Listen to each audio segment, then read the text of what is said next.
Él es todo para mí, soy feliz, pues vive en mí. Ya no puedo yo dejar su santo.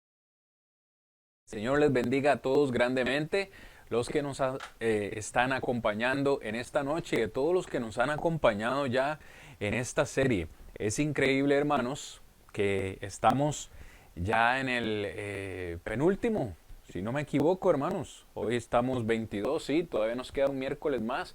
Estamos en el penúltimo miércoles de este año 2020 y hemos tenido la bendición de poder estar con ustedes cada miércoles estudiando la palabra del Señor. Hermanos, estamos ya en el capítulo 11, 12, 13 del libro de los Hechos. Estamos prácticamente a la mitad del libro de los Hechos y hoy vamos a continuar estudiando esta lección.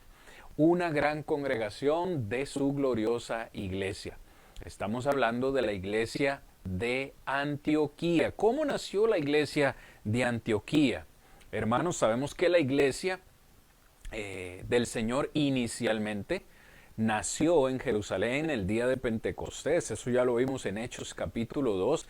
Esa iglesia comenzó a crecer grandemente en Jerusalén, pero no era el plan de Dios que la iglesia estuviera solo en Jerusalén. Cristo Jesús le había dicho a sus apóstoles: me seréis testigos en Jerusalén, luego en Judea, en Samaria y hasta lo último de la tierra. Y vemos cómo esto se cumple precisamente en el capítulo 8. En el capítulo 8 de Hechos vemos cómo la iglesia empieza a ser perseguida.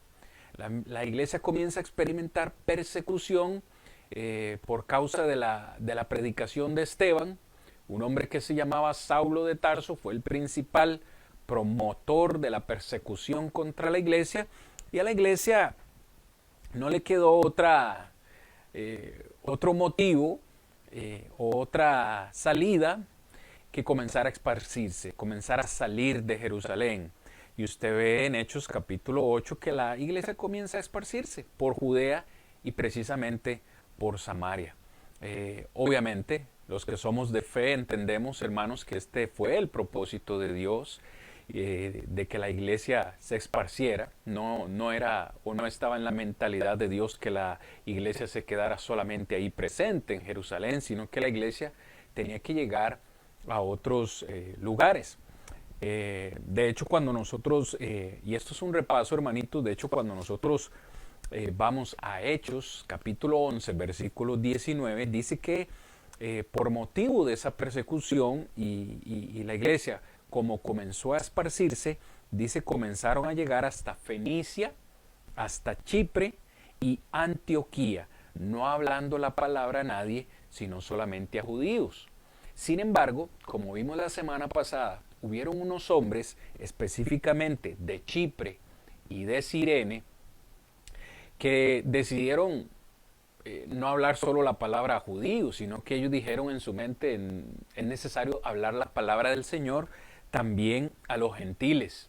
Y comenzaron a hablar a los gentiles, a los helenos, a los griegos de la ciudad de Antioquía. Y me encanta porque el verso 21 dice que la mano del Señor estaba con ellos y gran número creyó y se convirtió al Señor. Hermanos, es increíble, es increíble. A nosotros a veces nos cuesta comprender el poder que tiene la palabra de Dios. Recordar que nosotros simplemente somos sembradores, que estamos plantando una semilla, pero que el resultado, el fruto de esa semilla no depende de nosotros, depende de la obra de Dios. Y estos hombres tuvieron un gran corazón, tuvieron una gran idea. Dijeron: vamos a predicar la palabra a los gentiles. Y el Señor se agradó de eso. Y la mano del Señor, el poder del Señor estuvo con ellos. ¿Cuál fue la muestra de eso? Gran número se convirtieron al Señor. Verso 21. ¿Por qué? Porque ellos anunciaron el Evangelio del Señor Jesús y muchos se convirtieron al Señor. Esto es un repaso. Esto es un repaso, hermanos. Mejor voy avanzando porque cuando yo hago repasos termino dando otra vez la lección. Pero bueno, dijimos que en esta clase íbamos a analizar 4 características que hicieron especial a la iglesia de Antioquía. La semana pasada vimos dos. En primer lugar dijimos que la iglesia de Antioquía estaba saturada de la gracia de Dios. Y hablamos bastante acerca de la gracia y cómo cuando Bernabé llegó, verso 23, llegó a Antioquía, dice que vio la gracia de Dios en los hermanos que estaban en la iglesia de Antioquía. Y hablamos acerca de cómo es que se ve o a qué se parece la gracia de Dios. La gracia de Dios es o se compone de tres ingredientes: misericordia, amor y bondad. Son tres características que nosotros los cristianos debemos tener en nuestra vida y que son requisitos que otras personas puedan ver para reconocer la gracia de Dios en nosotros. Por aquí les enseñé la semana pasada, hermanos, estos mapas donde nos muestra las distintas regiones donde la iglesia se comenzó a esparcir. Antioquía en la parte norte, en la parte superior, ahí la podemos ver. Chipre acá a la izquierda, que es una isla, y Fenicia, toda esta zona marítima, ¿no? Donde está Sidón hacia arriba, toda esa región marítima, la región de Fenicia. Luego les señalé este otro mapa donde podemos ver acá en la parte media izquierda, donde dice Mediterráneo, donde vimos la ciudad o la región de Cirene, donde hombres de esta región fueron hasta Antioquía a predicar el evangelio a los gentiles, y así comenzó la iglesia en Antioquía, hermanos. Y vimos entonces la segunda característica de esta iglesia la semana pasada, es que se preocupaba por los que sufrían. En esa ocasión, versículos 27 al 30, vimos como un profeta llamado Agabo comenzó a profetizar acerca de un gran hambre que iba a venir, una hambruna que iba a venir sobre toda la tierra. Y los hermanos de Antioquía se dispusieron, cada uno, versículo 29, cada uno, conforme a lo que tenían, se determinaron a enviar socorro a los hermanos que estaban en Jerusalén. Unos hermanos que ellos personalmente no conocían, y sin embargo decidieron ayudar a sus hermanos porque reconocieron que eran una familia. Reconocieron que a pesar de que ellos mismos iban a enfrentar esa hambruna y que probablemente también iban a estar en necesidad, esta iglesia reconoció que no podemos llamarnos familia, no podemos llamarnos hijos de Dios si no compartimos lo que tenemos. Y es una gran enseñanza para nosotros. Estamos compartiendo lo que tenemos con los demás, especialmente dentro del cuerpo de Cristo. Gran característica de la iglesia de Antioquía. Este es el repaso. Esto fue lo que vimos, hermanos, la semana pasada. Dicho esto, entonces, mis hermanos, vamos a la lección de hoy. Tercera característica que encontramos en la iglesia de Antioquía. La iglesia de Antioquía, mis hermanos, fue una iglesia imparcial.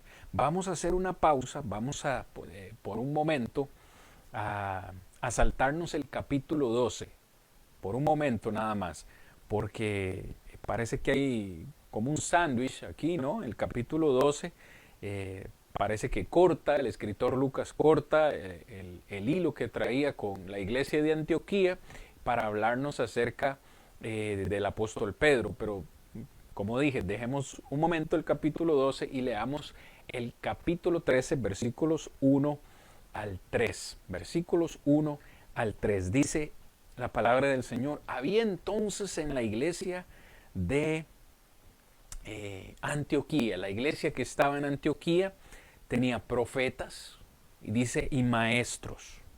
Y nos menciona el grupo de siervos o de líderes que estaban en esta congregación: Bernabé, Simón, el que se llamaba Níger, Lucio, de Cirene, Manaén, el que se había criado junto con Herodes el tetrarca, y Saulo, el perseguidor de la iglesia. Ministrando estos al Señor, versículo 2, y ayunando, dijo el Espíritu Santo: apartadme a Bernabé y a Saulo para la obra a la que los he llamado. Entonces, habiendo ayunado y orado, les impusieron las manos y los despidieron. Muy bien, hermanos.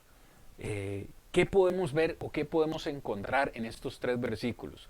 ¿Por qué decimos que la iglesia de Antioquía era imparcial o fue imparcial? Bueno, por la diversidad de sus profetas y de sus maestros. Esto es una muestra, hermanos, de que ellos creían que todos los cristianos tienen el mismo valor e importancia. ¿Por qué diversidad de sus profetas? Bueno, veamos la lista de líderes que estaban en esa iglesia. Recuerde, hermano, no pierda de vista. Recuerde que esta es una iglesia joven, casi que una iglesia infante. Estamos hablando de que por lo menos esta congregación tenía solamente un año de existencia. Un año. ¿Por qué? El versículo 26 del capítulo 11 dice, se congregaron allí todo un año con la iglesia. ¿Quiénes? Bernabé y Saulo se congregaron con la iglesia y no sabemos cuántos miembros tenía esa iglesia, porque se nos dijo más arriba que gran número creyó y se convirtió al Señor. No sabemos cuántos miembros, pero sí sabemos que por lo menos tenían estos líderes en esta lista del capítulo 13. Bernabé. Habíamos estudiado acerca de Bernabé en capítulos anteriores. Bernabé era un levita, era un judío, era un levita. O sea, conocía bastante la ley. ¿Sabes? Era un levita, un judío, que se había convertido al cristianismo. Y este hombre, Bernabé, que realmente Bernabé, hermanos, es su sobrenombre, si usted recuerda, si usted va al capítulo 4, por favor, si usted va al capítulo 4, versículos 36 al 37, dice, entonces José, a quienes los apóstoles pusieron por sobrenombre Bernabé, que traducido es hijo de consolación, levita, natural de Chipre, como tenía una heredad, la vendió y trajo el precio y lo puso a los pies de los apóstoles. Vea los datos que tenemos aquí mismo en Hechos acerca de Bernabé. Era un levita, era judío, era originario de Chipre. ¿Recuerda? Chipre, la isla. Usted puede acceder al mapa luego, hermanos, si así lo desea. Él era de esta isla, de Chipre. De ahí había venido Bernabé y vimos que Bernabé tenía un buen corazón. Es más, podríamos decir que para el promedio de su época era una persona adinerada. Tenía una heredad, una propiedad y él la había vendido. Y el precio de lo que él la vendió lo trajo a los pies de los apóstoles. Entonces fue un hombre que se había convertido, era un hombre que se le apoda Bernabé precisamente porque es un hijo de consolación, es aquel preocupado por consolar a los hermanos, por consolar a la iglesia. De hecho, cuando la iglesia de Antioquía nace, ¿a quiénes enviaron? Los apóstoles, ¿a quiénes enviaron? ¿O a quién enviaron? Enviaron a Bernabé, versículo 22, capítulo 11, versículo 22, llegó la noticia de estas cosas a los oídos de la iglesia que estaba en Jerusalén y enviaron a Bernabé para que fuese a Antioquía. ¿Por qué? Porque Bernabé es su sobrenombre. Su nombre era José, hijo de consolación. Este era un hermano que le gustaba consolar, animar, apoyar a los hermanos. Y ahora lo vemos a Bernabé sirviendo como uno de los líderes, como uno de los maestros en la iglesia de Antioquía. Y fue muy influyente este hombre en la iglesia primitiva. Lo vemos luego en el capítulo 15, hermanos, en una reunión que se va a realizar en Jerusalén para tratar un problema, que luego veremos también. En el versículo 2 dice que Pablo y Bernabé estuvieron presentes en esa ocasión. Entonces, vemos a un judío sirviendo en la iglesia de Antioquía. ¿Qué más está en la lista? Dice Simón, el que se llamaba Níger. Simón era su apodo, ¿no? Parece que era costumbre en estos tiempos poner sobrenombres o apodos por alguna razón especial, ¿no? Este hombre, Simón, Realmente se llamaba Níger. Y se cree que era un hombre de rasgos oscuros. Hoy en día, hermanos, parece increíble que en el siglo XXI, casi en el siglo XXII, en el 2021, todavía en algunos países, todavía en algunas regiones e incluso en algunas congregaciones se discrimina por el color de piel. Es increíble que aquí en los Estados Unidos hay congregaciones solo de blancos, hay congregaciones solo de negros, hay todavía barrios de blancos y barrios de negros, todavía hay esa discriminación racial. Se discrimina a la persona por el color de piel, por la nacionalidad, por sus antecedentes, por sus creencias, hermanos, pero vemos a un hombre acá que se cree era de rasgos oscuros, pero el color de piel no le importaba a la iglesia de Antioquía. De hecho, Lucio, el siguiente en la lista, Lucio de Cirene, que vimos esa región de Cirene allá abajo en el mapa, una vez más usted puede acceder al mapa, bien lejos de Antioquía, kilómetros, millas de distancia, una región diferente, por supuesto con color de piel diferente, con tradiciones diferentes. Sin embargo, lo vemos sirviendo en la iglesia de Antioquía. Se cree que probablemente este hombre Lucio de Cirene fue uno de esos conversos helenos de Hechos capítulo 2, versículo 10, el día de Pentecostés, y que luego vino como un extranjero, vino a Antioquía para enseñar el evangelio a los gentiles. Y fue aceptado como extranjero en Antioquía, fue aceptado como extranjero en la congregación de Antioquía. A Manaén, el siguiente en la lista es Manaén, el que se había criado con Herodes, el tetrarca. Hagamos pausa, hermanos. Herodes fue quien mató a Juan el Bautista, según vemos en Mateo capítulo 14. Piense por un momento, Manaén podría o habría sido de gran poder y estatura. Probablemente, en base a lo que vemos en este versículo, se convirtió de lo que haya sido o de lo que haya hecho, se convirtió al Señor.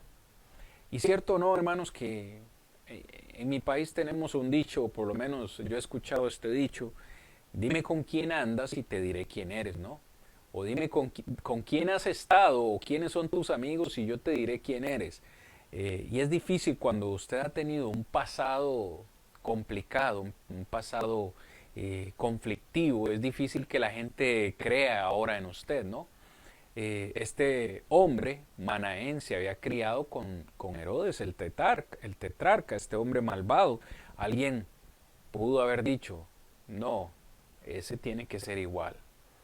Tiene que practicar o tener la misma mentalidad, la misma posición de Herodes. De fijo, si se crió con él, aprendió las mismas cosas, tiene los mismos pensamientos, mejor no. Y puede ser que sí, no digo que no, hermanos, pero sin lugar a dudas se convirtió al Señor. En algún momento de su vida se convirtió al Señor, lo que nos indica es que tuvo un cambio en su vida.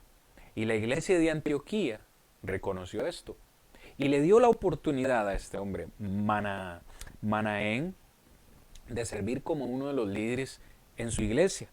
Pero la lista no termina ahí.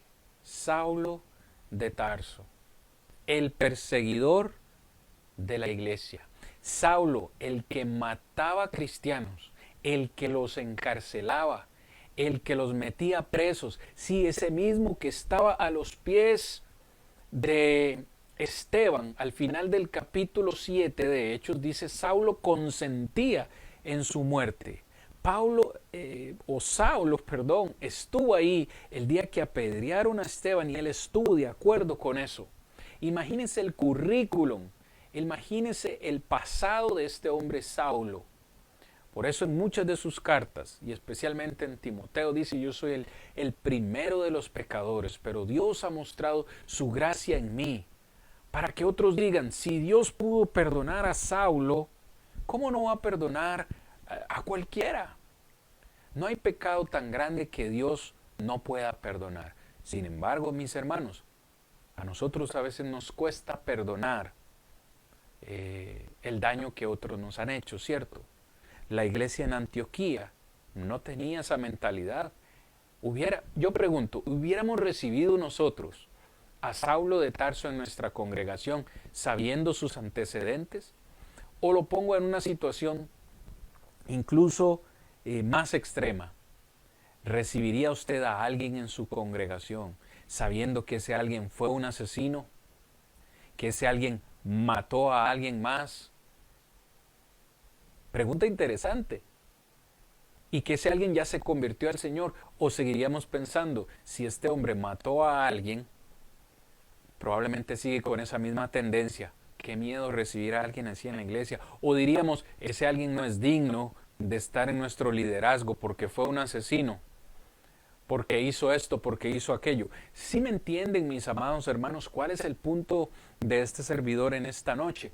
Antioquía, la iglesia de Antioquía fue una iglesia imparcial, que aceptó a hombres con diferentes nacionalidades, con diferente color de piel, con diferentes costumbres, porque algunos de ellos eran extranjeros, con diferentes antecedentes sociales, culturales y me atrevo a decir hasta religiosos, como el caso de Bernabé, que era judío, un levita, que probablemente era un sacerdote, ¿no? Y vemos esa diversidad. ¿Cómo no va a trabajar el Señor en una congregación donde sí existe esta clase de amor, esta clase de entrega? Nosotros debemos, hermanos, este es uno de los retos para nuestras congregaciones hoy, debemos vivir por encima del prejuicio y nunca tratar a unos mejor que a otros o peor que a algunos, porque haciendo eso se nos convertiría en pecado. La parcialidad, hermanos, es pecado. Leamos en Santiago, mis hermanos, en el capítulo 2. Es increíble que esto sucediera, ¿no? Pero sucedió en la iglesia del primer siglo. Y es ahí donde uno dice, bueno, pero esto no es nuevo. Esa parcialidad existía en la iglesia del primer siglo y Santiago lo aborda. Versículo 1. Leamos por lo menos hasta el 9. Hermanos míos, que vuestra fe en nuestro Señor, en nuestro glorioso Señor Jesucristo, sea sin acepción de personas. Porque si en vuestra congregación entra un hombre con anillo de oro y ropa espléndida, y también entra un pobre con vestido andrajoso, y mirás con agrado al que trae ropa espléndida, y le decís, siéntate tú aquí, en un buen lugar, y le dices al pobre, estate tú allí, en pie, o siéntate aquí, bajo mi estrado. No estamos haciendo distinción entre nosotros mismos y venimos a ser jueces, dice, con malos pensamientos. Verso 5, hermanos míos amados, oíd, ¿no ha elegido Dios a los pobres de este mundo para que sean ricos en fe y herederos del reino que ha prometido a los que le aman? Es decir, Dios no hace acepción de personas. Verso 6, pero vosotros habéis afrentado al pobre, no os oprimen los ricos y no son ellos los mismos que os arrastran a los tribunales. ¿No blasfeman ellos el buen nombre que fue invocado sobre vosotros? Si en verdad cumplís la ley real conforme a la Escritura, amarás a tu prójimo como a ti mismo, hacéis bien. Pero si hacéis acepción de personas, cometéis pecado y quedáis convictos por la ley como transgresores. Entonces, hermanos, Esto sucedió en la iglesia del primer siglo, no en la de Antioquía, aclaro, pero en alguna congregación, en algunas congregaciones sucedía esto, ¿no? Que algunos le daban preferencia a los ricos y a los pobres los hacían aparte, los hacían a un lado. Y Santiago, quien escribe, les exhorta y les reprende y les dice, esto no debe ser así. Dios no hace acepción de personas. Dios no mira clases sociales, Dios no mira color de piel, Dios no mira si somos extranjeros de tal nación. Dios nos ama a todos por igual. Cristo Jesús dio su vida por todos por igual. La misma sangre que derramó Jesús por mí, la derramó por usted, si es usted de otra nacionalidad. ¿Me entienden el punto? La iglesia, mis amados hermanos de Antioquía, fue imparcial. Y nosotros en nuestras congregaciones debemos ser imparciales, es decir, aceptar a todo aquel que desea hacer la voluntad de Dios sin importar de dónde venga, sin importar qué hizo en el pasado, porque yo sigo viendo esto en nuestras congregaciones. Es que, y se señala, ¿no?, a alguien por lo que hizo. Todos tenemos un pasado, hermanos. Todos hemos tenido que arrepentirnos de algo. Ninguno de nosotros es digno de recibir la bondad y la misericordia de Dios. Todos hemos sido perdonados por Dios. Mostremos imparcialidad. No hagamos acepción de personas. Amémonos unos a otros. ¿Por qué? Usted va a ver a continuación la cuarta característica de esta gran congregación de la gloriosa iglesia del Señor. Esta cuarta característica, hermanos, es que la iglesia de Antioquía sirvió como una plataforma de lanzamiento para las misiones de quien sería el apóstol Pablo. ¡Wow! ¡Wow! Imagínese, la iglesia de Antioquía fue prácticamente el centro de operaciones de los viajes misioneros del apóstol Pablo. Por lo menos 3 viajes misioneros hizo el apóstol Pablo. El primero de ellos, hermanos, es precisamente aquí en Hechos capítulo 13, versículo 3. Pero quiero que leamos otra vez el 2. Ministrando estos al Señor. Cada uno de esos hombres en esa lista ministraban al Señor, servían al Señor en la iglesia en Antioquía. Y mientras ellos trabajaban por el Señor, dice que el Espíritu Santo dijo, apartadme a Bernabé y a Saulo para la obra a lo que los he llamado. Ahora, Dios tiene un plan especial para 2 hombres dentro de este grupo. Ellos son Bernabé y Saulo. Dios los ha escogido para una obra especial. Esa obra, hermanos, fue predicar el Evangelio prácticamente por todo el mundo, en cada uno de sus viajes misioneros. El verso 3 dice que entonces, habiendo ayunado y orado, les impusieron las manos y los despidieron. ¿Quiénes? El resto de los líderes de la congregación en Antioquía.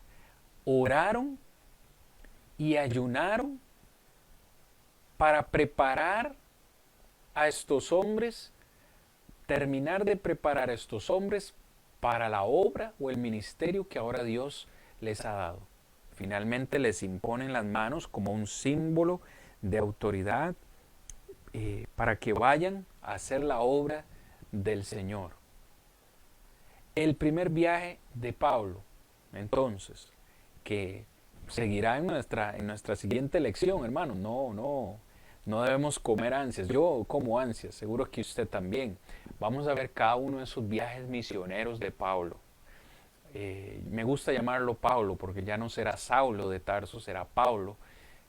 Por lo menos 3 viajes misioneros y veremos, hermanos y amigos, cuántas iglesias, tengo que decirlo despacio, veremos cuántas iglesias estableció el apóstol Pablo en cada una de esas ciudades que él visitó, predicando el evangelio. ¿Y todo por qué? Es que a mí se me eriza la piel. ¿Todo por qué? Todo esto empezó porque unos hombres tuvieron el buen corazón de predicarle a los gentiles. Y Dios se agradó de eso y estuvo con ellos y la iglesia de Antioquía nació. Y esta iglesia de Antioquía tenía tanto la gracia de Dios, estaban tan llenos de Cristo en sus vidas, era una iglesia cristocéntrica que ellos tenían amor para compartir con los necesitados.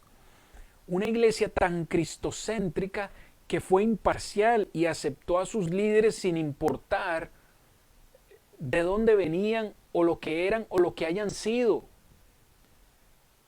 Y ahora esta iglesia va a servir como un centro de operaciones, como para enviar misioneros a predicar el evangelio a otras ciudades.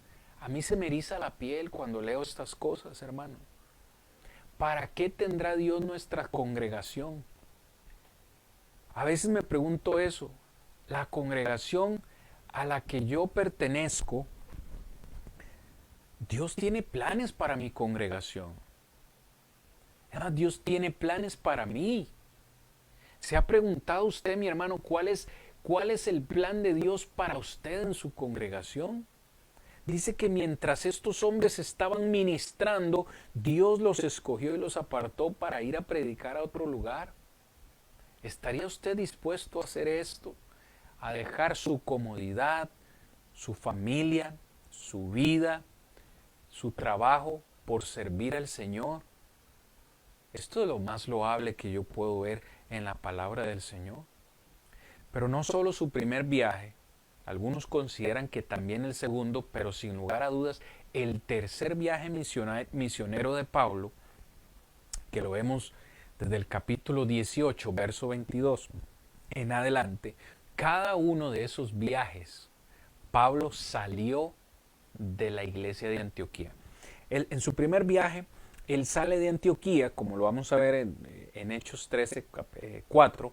Ellos salen de Antioquía, hacen todo su recorrido, establecen iglesias y al final se devuelven por el mismo camino, confirman, revisan que todas sus iglesias que establecieron estén bien y regresan a Antioquía. Cuando regresan a Antioquía dan su informe de todo lo que hicieron en ese viaje y vuelven a salir. Y nuevamente vuelven a regresar a Antioquía y vuelven a salir de Antioquía. ¿Me explico, mis hermanos? La iglesia de Antioquía era una iglesia misionera.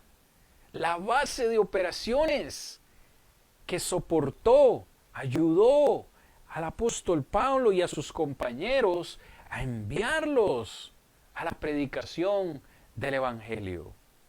¿Es nuestra congregación misionera?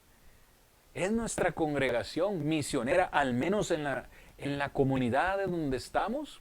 Quizá nuestras congregaciones no van a enviar misioneros a todas partes del mundo, pero tenemos una gran misión en nuestras ciudades, en nuestro país, en nuestro cantón, en nuestra provincia, en nuestro estado. Todavía hay muchos que no conocen de Cristo Jesús. La iglesia de Antioquía fue una congregación consciente de la importancia de lo que es un alma para el Señor. Reconoció la importancia y el valor de las almas a las cuales tenemos que predicar. Y nosotros, hermanos, leo aquí lo que tengo en la presentación para ustedes. Necesitamos tener esa misma dedicación a esta misión. Esta no es solo una tarea, mis hermanos, de la iglesia de Antioquía. Cristo nos envió a todos a predicar el Evangelio. Este es un mandamiento, no solo para predicadores de tiempo completo, es para todos nosotros los que hemos obedecido el Evangelio. ¿Cuándo fue la última vez que usted le habló a alguien de Cristo Jesús? ¿Cuándo fue la última vez que usted testificó con alguien de lo que Cristo ha hecho en su vida? Eso es predicar. Nuestra mayor misión en esta tierra es enamorar a otros de Cristo Jesús con su mensaje salvador. Note que esta iglesia ayunó. No solamente era dar apoyo financiero, ok, vamos a enviar a Pablo y vamos a enviar a Bernabé a la obra misionera. Necesitan dinero para el viaje, necesitan comer, necesitan vestir, necesitan dónde quedarse. Vamos a ayudarles financieramente. No es solamente eso. ¿Qué hizo la iglesia de Antioquía antes de enviarlos a la misión? Dice que ayunaron. ¿Y qué es ayunar, hermanos? Era sacrificarse a sí mismos. Si hay algo, esto lo digo yo, esto lo dice Cristian Vargas en esta noche, por favor no lo tome como una doctrina, porque es un tema complicado y en el cual algunos tienen sensibilidad. Yo personalmente creo en el ayuno, creo que la iglesia necesita practicar ayuno y es lo que no veo en nuestras congregaciones. Se le ha restado importancia al poder del ayuno. Hay géneros, dijo Jesús a sus apóstoles, hay géneros que solamente salen con ayuno y oración. ¿Y el ayuno qué es, hermano? Es hacer un sacrificio, sacrificarme a mí mismo. Pero el ayuno siempre, hermanos, tiene que ir acompañado de oración. Ayuno no es aguantar hambre por aguantar hambre y para lastimar nuestro cuerpo, porque algunos lo ven así. ¿Cómo voy a afligir yo mi cuerpo para santificarme más? Ya no voy a poder hacer eso. No. Es negarnos a una necesidad física del cuerpo para santificarnos más. Puedo darle muchos ejemplos, pero le voy a dar el mejor. Antes de iniciar su misión aquí en la tierra, el Señor Jesucristo, que cualquiera puede decir, era Dios, ¿para qué necesitaba hacer eso? Él era todopoderoso, era Dios. El Señor Jesús ayunó durante 40 días y 40 noches. Hermano Cristian, me está diciendo que tenemos que hacer eso 40 días y 40 noches. ¿Quién va a aguantar? Eso nadie lo aguanta. Si nos enfermamos, si hay gente que no puede porque es diabética, porque tiene problemas de salud. Yo no estoy diciendo que lo vamos a hacer 40 días y 40 noches. Yo mismo sería el primero en decir que quizás no lo lograría, no lo lograré. Pero el punto que le quiero decir es, si el Señor Jesucristo lo hizo antes de prepararse para su misión terrenal, me muestra a mí que el ayuno tiene un poder y que antes de que la iglesia se disponga a hacer algo grande, la iglesia necesita ayunar y orar. Le doy otro ejemplo, Hechos capítulo 13, versículo 3, 2 y 3. Antes de enviar a estos hombres a predicar el evangelio, una labor, imagínense, tremenda, para que el Señor los bendijera, los ayudara y les diera éxito en ese viaje, vamos a orar, sí, vamos a conversar con Dios, pero también vamos a ayunar. Vamos a decirle a Dios que nos vamos a sacrificar porque lo que vamos a hacer es grande. Una persona me decía recientemente, la iglesia necesita ayunar, necesitamos ponernos de acuerdo en ayunar porque el tiempo que vivimos es difícil. El COVID nos ha hecho estragos y por lo menos en Estados Unidos se espera que venga peor con el nuevo presidente que vamos a adquirir. Es muy probable que las iglesias empiecen a tener más restricciones para congregarse. En fin, vivimos tiempos difíciles. En su hogar sé que hay tiempos difíciles. En su hogar sé que probablemente usted tiene problemas matrimoniales. Probablemente se esté hablando de divorcio. Probablemente se esté hablando de separación. Y el diablo quiere seguir haciendo estragos con nuestras familias, con nuestros hijos, con nuestras congregaciones. El diablo no descansa. Y ante todo eso, ¿qué hacemos nosotros? Seguimos distraídos con las cosas del mundo. Queremos que las cosas estén mejor. Hay que hacer las cosas diferente. Y sin lugar a dudas, el ayuno es parte de eso. Quizás me he ido por otro tema, hermanos, y necesito avanzar. Qué tremendo, qué increíble, pero hermano, cada uno de estos temas que ve uno aquí son tan impactantes. Una gran congregación que quiso despojarse no solo entonces de lo material para ayudar a estos hombres en la gran obra que iban a hacer, sino también se sacrificaron a sí mismos. Vamos a orar y vamos a ayunar. Estamos orando por nuestras congregaciones, estamos orando por nuestra misión. Le hacemos saber a las personas que estamos orando por ellos. Esto es importante, hermano. Orar unos por otros. Orar por nuestra congregación en general. Orar por la iglesia a nivel global. Quizás hoy tenemos momentos de paz en nuestros países, pero hay muchos cristianos en otras regiones y en otros países que están sufriendo y padeciendo persecución. Oramos a Dios por ellos para que Dios les dé ánimo y les dé fortaleza de seguir adelante. Es una buena pregunta.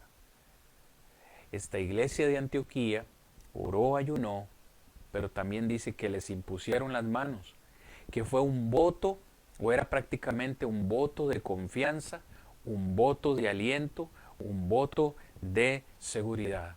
Como cuando uno encomienda a alguien para que el Señor lo acompañe y le vaya bien.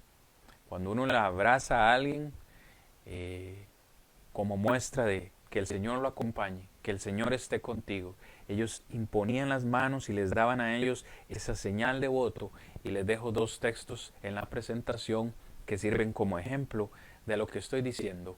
Primera de Timoteo 4:14, Primera de Tesalonicenses 5, versículo 11. Les enviaron lejos. Les enviaron lejos. Ellos iban a un viaje largo, un viaje misionero, predicar, a trabajar por el Señor, y les enviaron lejos. Eso implicó, hermanos, dejar relaciones cercanas. Significó hacer sacrificios. Significó derramar lágrimas. A mí personalmente, hermanos, quienes me conocen lo saben, personalmente no me gustan las despedidas. Las despedidas son tristes. Creo que a la gran mayoría de nosotros no nos gustan las despedidas. En este ministerio que el Señor nos ha regalado, nos ha permitido trabajar en varias congregaciones y nos ha permitido trabajar por un tiempo. Nos ha tocado despedirnos en nuestro país, en Costa Rica, trabajar en varias congregaciones y dejarles y despedirnos de ellas. Y nos encantaría seguir trabajando con ellas, pero el Señor nos ha dicho que debemos movernos. Cuando estuvimos en Austin, Texas, dejamos grandes recuerdos, amistades y amigos que apreciamos con todo el corazón, y sé que en esta noche nos están escuchando porque nos aprecian, pero nos dolió decirles adiós, nos ha dolido dejarlos. Ahora estamos en una congregación aquí en Alabama y no sabemos por cuánto tiempo el Señor nos tendrá aquí, porque nos corresponde hacer su voluntad, y si en algún día o algún momento Él nos dice que debemos movernos, así será. Estos hombres estaban ya por un año, habían estado un año en la congregación de Antioquía, estaban sirviendo, eran ministros, eran profetas, eran maestros en esta congregación. Usted me va a decir a mí que esa congregación no le había tomado ya cariño, amor a estos hombres. Sin embargo, entendieron la decisión de Dios y entendieron que necesitaban dejar ir a estos hombres porque el Señor los había apartado a una obra mucho más especial. Pero eso significó que ellos dejaran su hogar, sus relaciones, sus afecciones. Estoy seguro que derramaron lágrimas, pero veo al continuar leyendo en las páginas de la Biblia que todo continuó o todo redundó para engrandecer el nombre de Dios. Y al final ellos regresaron a Antioquía con buenas noticias y les permitió salir por segunda vez y regresar con buenas noticias y salir a otro viaje misionero. Hermanos, es increíble lo que pasa cuando nos dejamos mover o hacemos la voluntad de Dios. Ojalá aprendamos en esta noche de la iglesia de Antioquía y esta gran mentalidad misionera que ellos tenían, y que hagamos un grupo de misión en nuestra congregación local para salir a predicar. Hermano, la iglesia necesita predicar, si no, ¿cómo va a crecer la iglesia? Deje ese edificio, dejemos ese edificio una vez al mes, aunque sea 2 veces al mes, salgamos como iglesia a repartir invitaciones, a repartir volantes, que la comunidad sepa que estamos presentes, que nuestros compañeros de trabajo y amigos sepan que la iglesia está presente. Seamos y tengamos mentalidad misionera. Otra lección, hermanos, de otra congregación. Les decía hace un rato o hace un momento que hiciéramos una pausa en el capítulo 12 porque no lo podemos obviar, por supuesto, no lo podemos dejar de lado. Y es esta congregación, la iglesia en Jerusalén, otra gran iglesia del Señor en Jerusalén. En Hechos capítulo 12, versículos 1 al 19, que por cuestiones de tiempo no podremos leer, encontramos acerca de el rey Herodes, otro instrumento de Satanás para perseguir la iglesia. Ya no Saulo de Tarso, sino ahora Herodes echa mano de su poder para perseguir a la iglesia y maltratarla. Versículo 1. En su trabajo alcanzó desafortunadamente a Jacobo, hermano de Juan. Le mató, dice, a espada. Verso 3. Y viendo que esto había agradado a los judíos, procedió a prender también a Pedro. Eran entonces los días de los panes sin levadura. Pedro es apresado, es encarcelado, pero si usted nota, versículos 4 y 5, habiendo tomado preso, le puso en la cárcel encargándole a 4 grupos de 4 soldados, es decir, 16 soldados para vigilar a un solo hombre. Dice, para que le custodiasen, y se proponía sacarle al pueblo después de la Pascua.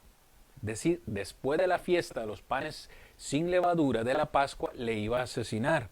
Así que Pedro estaba custodiado en la cárcel, verso 5, pero la iglesia hacía sin cesar oración a Dios por él.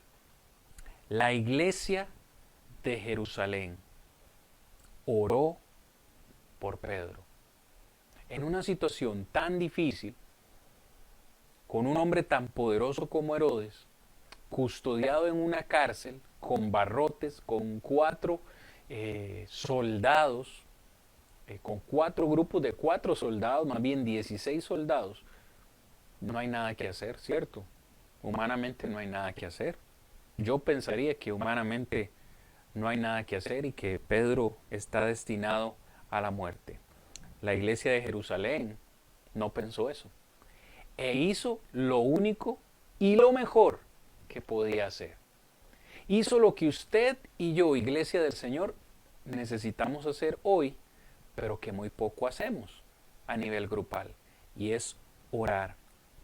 Oraron en medio de la noche.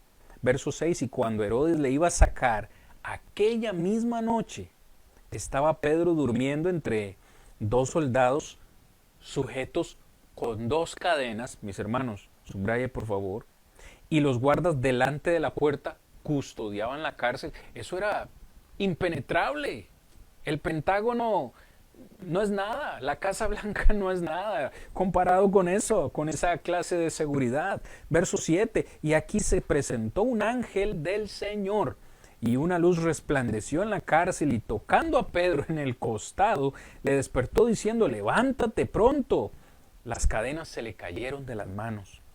Y el ángel le dijo, cíñete, es decir, ponte la ropa, átate las sandalias. Y así se hizo, y envuelto en un y envuélvete en tu manto y sígueme. Y saliendo le seguía, pero dice que no sabía en verdad si era un ángel o pensaba. Pedro estaba medio dormido, no sabía si era realidad, si era un sueño, si era una visión. Él no sabía lo que estaba pasando. Y dice, verso 10, hermanos, pasó la primera y la segunda guardia. Llegaron a la puerta de hierro, no era una puerta de madera, a la puerta de hierro que daba a la ciudad, la cual se abrió por sí misma. ¡Wow!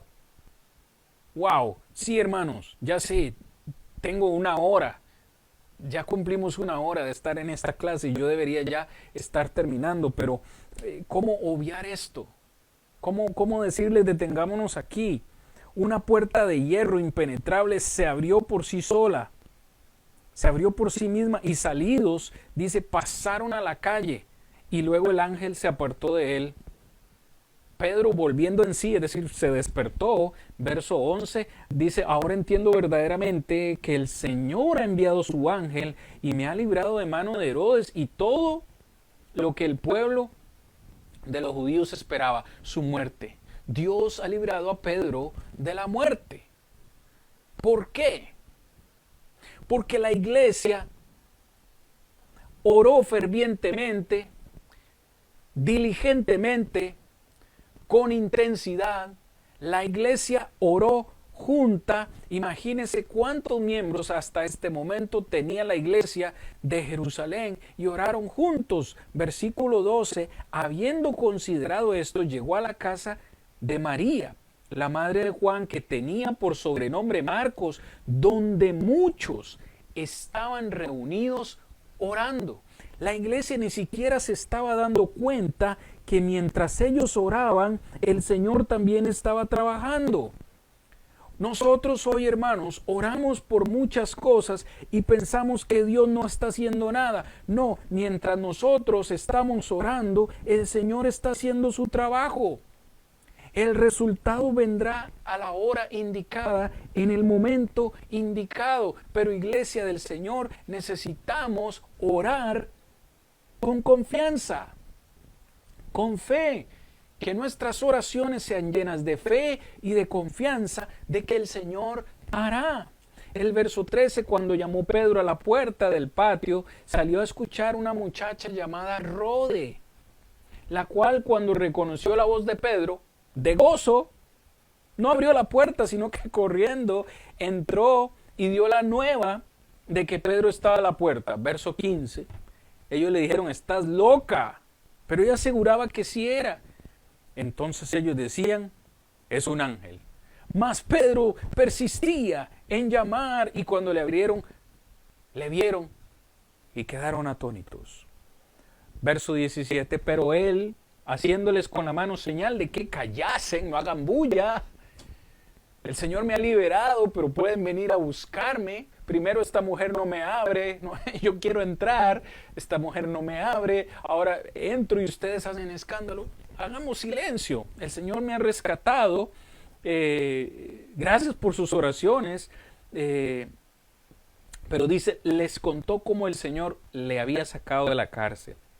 Haced saber esto a Jacobo y a los hermanos, y salió y se fue a otro lugar. verso 18, luego que fue de día, hubo un no poco alboroto entre los soldados sobre quién había sido de Pedro, qué había sido de Pedro. Mas Herodes, dice, habiéndole buscado sin hallarle, después de interrogar a los guardias, ordenó llevarlos a muerte. Después descendió a Judea de Cesarea y se quedó allí. Hermanos, capítulo 12, una gran historia acerca de dos cosas. Primero, el poder de la oración. La oración que es con fe, la oración que es con confianza. Y segundo, cómo Dios escucha esa oración y cómo Dios responde a esa oración que es hecha con fe y con confianza, con intensidad. Una congregación que quiere ser grande es una congregación que ora junta constantemente. Congregación, iglesia, necesitamos orar más a menudo. Necesitamos orar constantemente por nuestros planes, por nuestra obra misionera, por nuestros matrimonios, por nuestros hijos, por las almas que aún no conocen al Señor, para que este 2021 sea mucho más bendecido que este 2020, para que este virus no nos alcance, o para que si nos alcance, el Señor nos dé la suficiente salud para recuperarnos. Orar por fortaleza, orar para que, no para que el enemigo no venga con sus pruebas, no, orar para que tengamos la fortaleza de salir adelante en medio de ellas.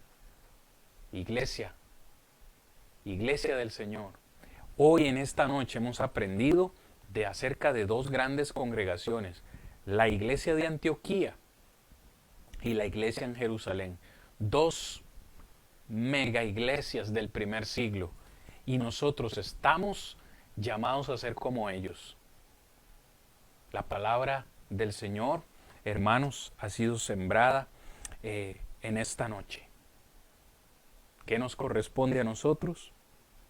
Ponernos a trabajar en nuestras propias vidas. Hermanos, se nos acabó el tiempo. Desde hace rato, sí, yo sé, usted debe estarlo diciendo, sí, hace rato, hermano, se le acabó el tiempo.